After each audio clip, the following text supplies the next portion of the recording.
గ్యాస్ట్రోఈసోఫేజియల్ reflex డిసీజ్లో కూడా వివిధ కారణాలు ఉంటాయి. రావడానికి మెయిన్ కారణాలు ఏంటివి అని అంటే మన అలవాట్లు, మన లైఫ్ స్టైల్. ఎక్కువగా కాఫీ తాగటము, టైంకి భోజనం చేయకపోవటము, తిన్నప్పుడు ఎక్కువ స్పైసీ ఫుడ్ తినటము, ఆకలి వేసినప్పుడు మనము స్పైసీనెస్ ఆఫ్ ది ఫుడ్ తగ్గించుకొని తినాల్సి ఉంటుంది. దీంట్లో ఇంకో మేజర్ జిఆర్డీకి one of the major contributing factors is smoking.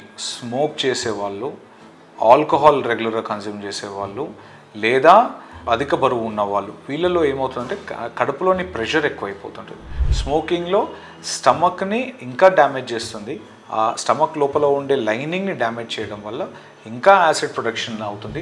అది యూసోఫేగస్ వరకు బ్లడ్ ఫ్లో తగ్గిపోయి యాసిడ్ ప్రొడక్షన్ ఎక్కువైపోయి ఇన్వర్స్లీ డైరెక్ట్లీ యూసోఫేగస్కి రిఫ్లెక్స్ అనేది అవ్వడం జరుగుతుంది. దానివల్ల కూడా జిఆర్డీ సింప్టమ్స్ అనేది అవుతుంటుంది. అది కాకోకుండా కొన్ని డ్రగ్స్ తీసుకోవడం వల్ల, ఆస్తమా లాంటి కండిషన్లు తీసుకోవడం, కొన్ని పెయిన్ కిల్లర్స్, డైక్లోఫెనాక్ లాంటి పెయిన్ కిల్లర్స్ వాడుకోవడము, ఆస్పిరిన్ లాంటి ట్యాబ్లెట్స్ వాడము, ఇలాంటివి వాటి వల్ల ఏమవుతుంది అంటే ఇంకా యాసిడ్ ప్రొడక్షన్ ఎక్కువ అవ్వడానికి ఛాన్స్ ఉంటుంది. కొంతమందికి ఇందులో ఉండే వాళ్ళల్లో స్వతహాగానే హయాటస్ హెర్నియా అంటాం. అంటే అన్నవాహిక నుంచి కడుపుకు వచ్చే జంక్షన్, గ్యాస్ట్రోఈసోఫేజియల్ జంక్షన్లో there will be a relaxation. అంటే ఆ స్ఫింక్టర్ టైట్గా పట్టుకోకుండా లూజ్ అయిపోతుంది. లూజ్ అయిపోవడం వల్ల ఏమవుతుందంటే కడుపులో ఎంత డైజెస్ట్ అవుతుందో అందులో 5% 10% అన్నవాహికలోకి వచ్చేస్తుంది. ఈసోఫేగస్లోని లోవర్ పార్ట్కి వచ్చేస్తుంది.